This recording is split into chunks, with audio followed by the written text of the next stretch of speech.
Bom dia, meus queridos. Vamos acender a forja do jeito mais divertido que tem, porque hoje é dia de forjamento. Os senhores que acompanham o canal há mais tempo sabem que eu gosto bastante de forjar marretas. E essa marreta aí que vocês estão vendo é uma que eu forjei aqui no canal a partir de uma marreta de 2 kg.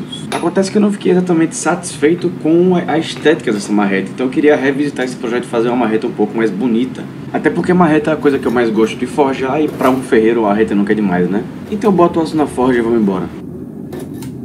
O primeiro passo do forjamento dessa marreta, que fique bem claro, é puramente estética, essa marreta já é excelente, é alargar um pouco as bochechas dela. As bochechas que são basicamente a porção externa do olhar. Então eu tirei a marreta da forja, coloquei na minha Strike 500, que é a minha bigorninha baixa, que eu fiz aqui no canal inclusive, o link para isso vai estar no card na descrição. Passei o formato do olhar pelo olhar da marreta e depois ele veio para a minha bigorna principal, onde eu usei um martelo de pena para dar uma alargada nela. Eu repeti esse processo na bigorna algumas vezes até perceber que talvez fazer isso no martelete de pedal fizesse mais sentido.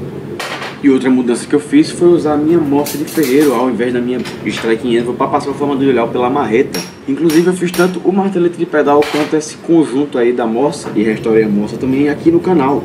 Ficou um conjunto pesadíssimo e extremamente útil, então eu vou deixar o link no card na descrição dessa playlist com os vídeos para quem quiser assistir. O primeiro ângulo de câmera foi só para mostrar o processo todo e como ele corre relativamente rápido, já que eu tenho esse conjunto todo muito próximo. Mas agora eu vou mostrar com um pouco mais de detalhe. Como vocês puderam ver aí, a altura da morsa somado com o tamanho do formato do olhar estava um pouco demais, então eu coloquei um banquinho para ficar mais confortável para o meu ombro. E depois eu levei para o meu martelete de pedal junto com uma ferramenta de pena, uma ferramenta de meia cana. Essa ferramenta que não poderia ser mais simples, é só uma barrinha de 3 mm com uma volta na ponta para ficar mais confortável de segurar. E no outro lado tem uma barrinha de 16 mm ou 5/8 redonda. E ela serve exatamente o mesmo propósito de um martelo de pena. A diferença é que eu posso deixar minha mão bem longe do aço quente enquanto o martelete faz o trabalho por mim. E falando em martelete, agora na realidade eu não vou usá-lo. Isso porque chegou a hora de começar a fazer as meias canas, que são aquelas entradas características que os martelos de ferreiro têm. E para isso eu vou usar minha ferramenta de guilhotina, ou minha ferramenta de degolador, que eu fiz aqui no canal inclusive. E vou começar usando ela na minha bigorna. Depois que já tiver estabelecido nessas meias canas vão ficar, não vai ter como mudá-las de lugar. Então se eu fizer elas tortas ou fora de alinhamento, vai ficar desse jeito no martelo final. E começando a fazer elas na bigorna eu sinto que eu tenho um pouco mais de controle, eu fico um pouco mais confiante. E agora sim, com as minhas canas já muito bem estabelecidas, eu posso ir pro meu martelete de pedal e levar minha guilhotina pra lá. Mas antes disso eu tenho que trocar a matriz, já que a guilhotina é um pouco alta demais e junto com a minha matriz alta ia ficar muito ruim de utilizar. Para esse tipo de trabalho com uma ferramenta de topo, a matriz ideal é a mais fina que eu tenho, que é a minha matriz de meia polegada apenas. Mas chega de falação e vamos trabalhar. Esse processo aqui não tem lá muito segredo, é só colocar a marreta dentro da guilhotina e depois pisar no pedal do martelete. De preferência com bastante violência e virando constantemente essa marreta. Isso porque é natural que a parte de cima da guilhotina mova mais rápido que a parte de baixo. Então é sempre bom você ir virando para suas meias canas ficarem bem uniformes.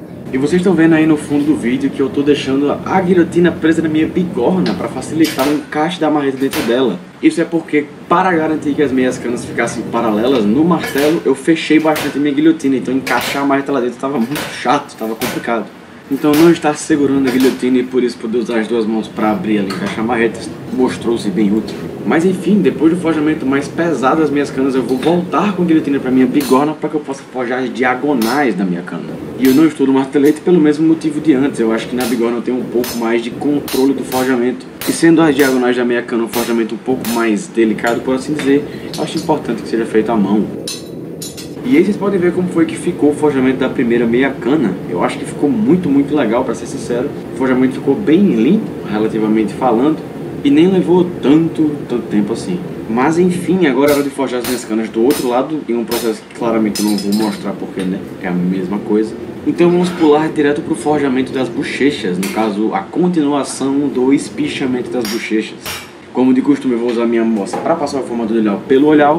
E com a minha guilhotina, que agora está um pouco mais curta, antes essas meias canazinhas tinham mais ou menos 7 cm, eu cortei elas para que elas ficassem com 5, justamente para que elas coubessem entre as meias canas da marreta, para que eu pudesse esticar as bochechas da marreta usando elas. É exatamente isso que eu vou fazer, eu vou esticar as bochechas. E como sempre, eu vou estar sempre tomando cuidado de constantemente virar a minha marreta dentro dessa guilhotina, porque como eu já falei, a parte de cima da guilhotina move bem mais ácido que a parte de baixo. E eu repeti esse processo até meu gás acabar. Mas não tem problema meu gás ter acabado, porque chegou o grande dia, o dia de chumbar o meu martelete no chão. Chumbar no chão vai fazer com que ele literalmente não se mova e também não quebre o chão. Isso com certeza vai fazer com que eu perca menos força da marretada, no caso do pisão, e vai tornar o forjamento muito mais eficiente. Inclusive fico meus agradecimentos aí ao meu amigo Biro, que foi quem desenrolou tudo isso aqui pra mim. Ele que tá ajeitando algumas coisas aqui em casa, trabalha bem demais e assiste o canal, então abraço meu amigo, tamo junto. E agora sim o martelete está posto em seu devido lugar. Infelizmente ele vai ter que ficar de molho aí por alguns bons dias. E o martelo ainda não está finalizado, que quer dizer que o resto do forjamento vai ter que ser feito todo à mão. Mas vamos embora, uma marreta de 3 kg resolver isso aqui bem facinho. Deixa eu acender minha forja do jeito mais legal que existe de novo, porque eu curti fazer isso aqui. E vamos pro forjamento, que pelo menos dessa vez é bem mais leve, porque é literalmente só limpar o forjamento. Esticar as bochechas da marreta usando a meia cana deixou a bochecha muito marcada. Então eu vou usar o meu Anvil Block, que é esse bloquinho, essa bigorna para hard de bigorna. E o meu martelo Kozuchi, que é o meu martelo de cutelaria japonesa de face estreita. Inclusive ambos os projetos eu fiz aqui no canal. O link para o vídeo do Kozuchi vai estar no card e na descrição, mas o link para o Anvil Block não. Se você quiser assistir, você entra no canal e assiste. E eu vou repetir esse processo quantas vezes forem necessárias até que as bochechas da minha marreta sejam bem lisinhas. E de novo, eu estou fazendo isso praticamente só pela estética, mas algo que pesou também na minha decisão para planar, para deixar bem lisas as bochechas da marreta, é que quando eu for cunhar a minha logo, uma superfície mais plana vai deixar a minha logo mais bem desenhada, então por isso que eu estou fazendo isso aí também. E falando em cunhar a logo, é literalmente o último passo do forjamento dessa marreta. Vou passar o formato de olhar pelo olhar da marreta como de costume. Vou apoiar a bochecha da marreta em uma barrinha de aço para que as faces da marreta não fiquem atrapalhando esse processo de cunhagem. E agora sim, finalmente eu vou carimbar minha logo na parte superior da bochecha da marreta. A essa altura do campeonato eu meio que já decidi qual vai ser a face plana, qual vai ser a face redonda, qual vai ser a parte de cima e a de baixo da marreta. E com isso o forjamento está finalizado. Com o forjamento finalizado, vamos para o tratamento térmico, cujo primeiro processo chama-se normalização e consiste em basicamente esquentar a marreta, no caso a peça que está forjando até a temperatura crítica e deixar ela resfriar até perder incandescência. Eu fiz isso aí 3 vezes. Enquanto meu martelo estava resfriando, eu aproveitei que eu estava forjando um outro martelo para dar uma assadinha no pão do sanduíche que eu estava comendo. Isso aqui funcionou surpreendentemente bem e me fez ter uma sensação de que eu estava estragando menos gás. Se você for fazer isso em casa, tenha paciência que vai dar certo. Inclusive estava muito custoso, viu? Mas enfim, rapaziada, chega de asneiras. Depois de 3 ciclos de normalização, chegou a hora da têmpera da marreta, que é basicamente esquentá-la até a temperatura crítica, mas dessa vez resfriar ela muito violentamente.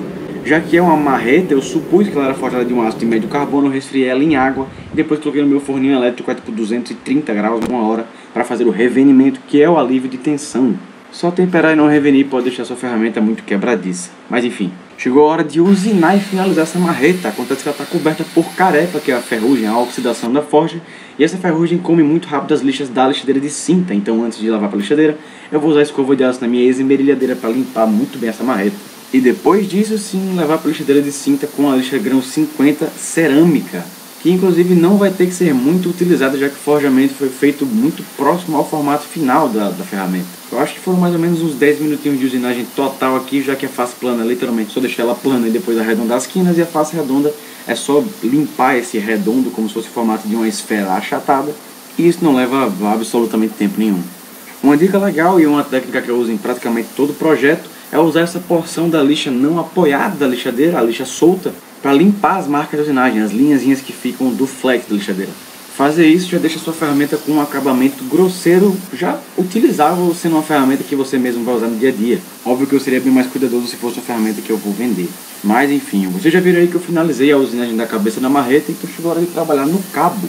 O cabo que eu estou fazendo usando Angelim, que foi do serviço que a gente fez aqui em casa, e que também não poderia ser mais simples. Eu estou tomando bastante cuidado para retirar pouco material na porção que vai encaixar na cabeça da marreta, para que esse encaixe fique o mais justo possível. Então eu tiro um pouquinho na quina da lixadeira, testo o encaixe, retiro e faço e repito esse processo até que o encaixe esteja muito justinho.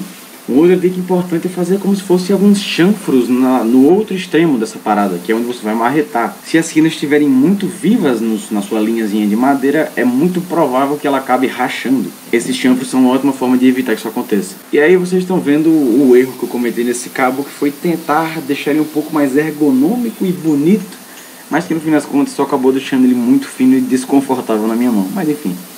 Para finalizar o projeto, vamos juntar todas as peças desse quebra-cabeça e arrematar tudo junto. Então passa o cabo pela cabeça da marreta, bate na bundinha dele para que ele fique muito bem preso lá dentro, o mais bem preso possível. E depois com uma faquinha ou com um formão eu vou separar as fibras da madeira no local onde a cunha entrará. Tem muita gente que gosta de fazer isso aqui cortando mesmo, com a serrinha ou com a serra-fita até. Mas eu sinceramente tenho tido muito mais sorte fazendo assim, simplesmente separando as fibras da madeira naturalmente.